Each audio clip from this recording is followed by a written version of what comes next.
específicos. Emenda constitucional de revisão só poderia ser feita após 5 anos da promulgação da Constituição, ou seja, só a partir de 1993, 6 de outubro de 1993, e foram feitas 6 emendas constitucionais de revisão. Um detalhe importante, quais são os requisitos? Só poderiam ser feitas após 5 anos da promulgação da Constituição. A aprovação é por maioria absoluta do Congresso Nacional em sessão unicameral. Só após 5 anos da promulgação, aprovação por maioria absoluta dos membros do Congresso Nacional em sessão unicameral. E o que significa isso, sessão unicameral? Deputados e senadores juntos em uniplenário. Então, olha que interessante, as emendas constitucionais de revisão, elas são aprovadas, ou eram aprovadas, melhor dizendo, seriam feitas após 5 anos da promulgação, iriam se reunir no plenário deputados federais e senadores e aprovar a emenda constitucional de revisão. Uma votação só por maioria absoluta do Congresso. Muito bem, fizeram apenas 6 emendas constitucionais de revisão. E é uma questão interessante para fins de concurso. Meus amigos, posso continuar usando emenda constitucional de revisão, professor? Não posso usar emenda constitucional de revisão, ok? Foram só aquelas 6 emendas constitucionais de revisão, não posso usar mais. Por quê? Por decisão do Supremo Tribunal Federal. E onde o Supremo Tribunal Federal definiu isso? Ele definiu ao julgar, muito importante, uma ADIM. O que é ADIM? É uma ação direta de inconstitucionalidade. ADIM número 815 de 1996. Quer dizer que o Supremo Tribunal Federal, o órgão máximo de jurisdição constitucional, quando julgou essa ADIM, disse, presta atenção Brasil inteiro, emenda constitucional de revisão, uma vez só realizada, terminado o prazo, não posso fazer mais. As pessoas que foram eleitas para participar da emenda constitucional de revisão, né, foram certos parlamentares, certos deputados, certos senadores, feita essa emenda constitucional de revisão, foram 6 emendas constitucionais de revisão, não posso mais adotar esse sistema. Então, é uma questão histórica que cai muito em concurso. Emenda constitucional de revisão, mecanismo de mudança, está atrelado ao poder constituinte derivado de reforma ou de segundo grau. Não posso mais adotar esse mecanismo. Mas importante, nós temos historicamente, então, 6 emendas constitucionais de revisão à Constituição de 1988. Só esse mecanismo? Não. Tem mais um artigo importante para nós comentarmos para vocês. Nós precisamos comentar com vocês qual artigo? O artigo 60 da Constituição, meus amigos. O artigo 60 da Constituição cuida do quê? O artigo 60 trata das emendas constitucionais. Emendas constitucionais, muito importante.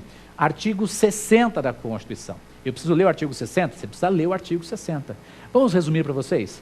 Para modificar nossa Constituição, de acordo com o artigo 60, nós temos lá pessoas que podem propor uma PEC, uma proposta de emenda constitucional. Quem? Ou 1/3 da Câmara ou 1/3 do Senado.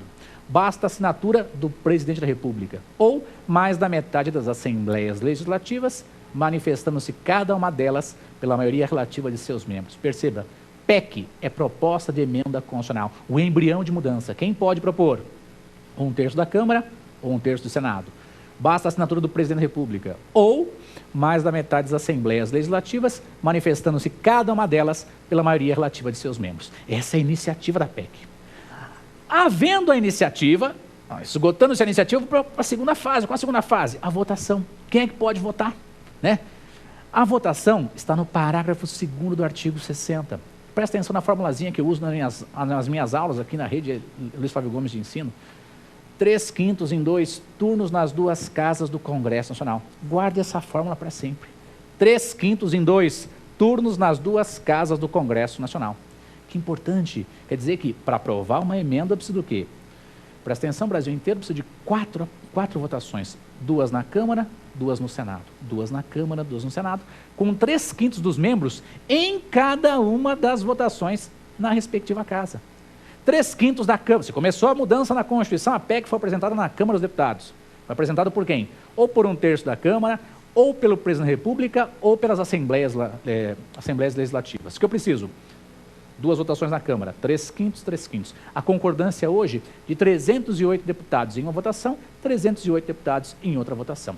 Aprovado na Câmara, vai para onde? Vai para o Senado.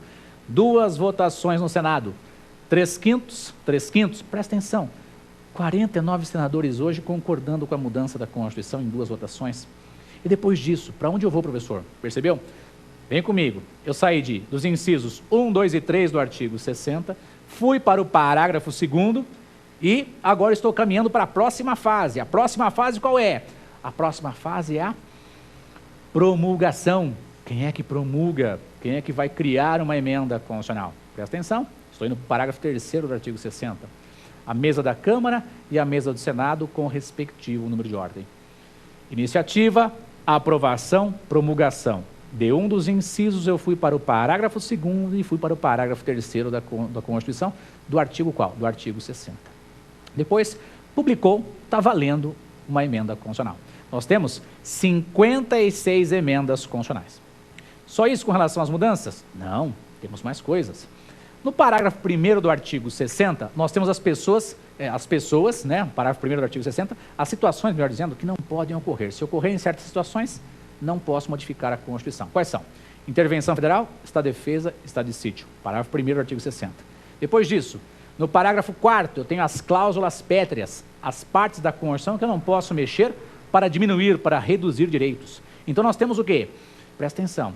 Não serão objeto de deliberação as propostas de emendas tendentes a abolir. Abolir o quê? 1. A forma federativa de Estado. 2. Como é que é o voto? O voto é direto, secreto, universal e periódico. 3, meus amigos, a separação dos poderes. E 4. 4 seria o quê? Os direitos e garantias individuais. As cláusulas pétreas, partes da Constituição, presta atenção, Brasil inteiro, que eu não posso mexer para reduzir direitos. Eu posso mexer nas cláusulas pétreas para ampliar direitos. Tranquilidade? São as cláusulas pétreas expressas ou explícitas que estão no parágrafo 4º do artigo 60. Além disso, meus amigos, para finalizar, vamos ao parágrafo 5º do artigo 60. No parágrafo 5º eu tenho quem lá? Quem que eu tenho lá? Eu tenho uma limitação temporal para a reapresentação da PEC. E o que significa isso? Eu tenho uma limitação de tempo para reapresentar a PEC. Parágrafo 5º do artigo 60. Se uma PEC, proposta de emenda constitucional, for rejeitada ou prejudicada em uma sessão legislativa, rejeitada, em uma das votações não conseguiu 3/5. Prejudicada, ela perdeu objeto. Então, se uma PEC, uma proposta de emenda constitucional, for rejeitada ou prejudicada em uma sessão legislativa, ela só pode ser proposta na próxima sessão legislativa. Ok? Está no parágrafo 5º do artigo 60. Nós então esgotamos a mudança da Constituição. Esgotamos o poder constituinte derivado de reforma, de segundo grau, secundário de mudança, secundário de alteração, a modificação da Constituição. Resuminho, 2 artigos você precisa ler, artigo 3º do ADCT e o artigo 60 da Constituição. Para finalizar essa parte introdutória do tema, esse breve resumão, falta falar do poder constituinte derivado decorrente. Presta atenção. Poder constituinte derivado decorrente, também chamado de simplesmente poder constituinte decorrente, os amigos do Norte e Nordeste sabem muito bem, tem o professor Pinto Ferreira, um excelente constitucionalista que trata do tema, poder constituinte decorrente, ou simplesmente poder decorrente, e que nós chamamos também de secundário federativo. Agora eu pergunto, o que é o poder constituinte derivado decorrente ou secundário federativo? Meus amigos, é o poder, né, dado aos entes federativos para que os entes federativos façam suas normas fundamentais. Quer dizer que os entes federativos podem fazer suas constituições perfeitamente. 3 artigos são importantes para nós nessa caminhada. O artigo 25, ele diz lá que os Estados-membros podem fazer as suas constituições estaduais respeitando a Constituição Federal. Artigo 25, caput, interessa. No artigo 32 está dito que o Distrito Federal pode fazer a sua lei orgânica respeitando o quê? A Constituição Federal. Artigo 32, caput. Interessante, o artigo 29 diz lá que os municípios podem fazer suas leis orgânicas desde que respeitem a Constituição Federal e a Constituição do Estado em que se encontra. Para a prova da ordem, preste atenção. O gabarito oficial. O Brasil é um Estado federal. E são entes federativos de acordo com o artigo 1º de acordo com o artigo 18, 1º e 18, os Estados-membros, o Distrito Federal e os municípios. Então, os municípios são entes federativos, eles podem fazer normas fundamentais. Muito importante, o Supremo Tribunal Federal já disse que o município é um ente federativo.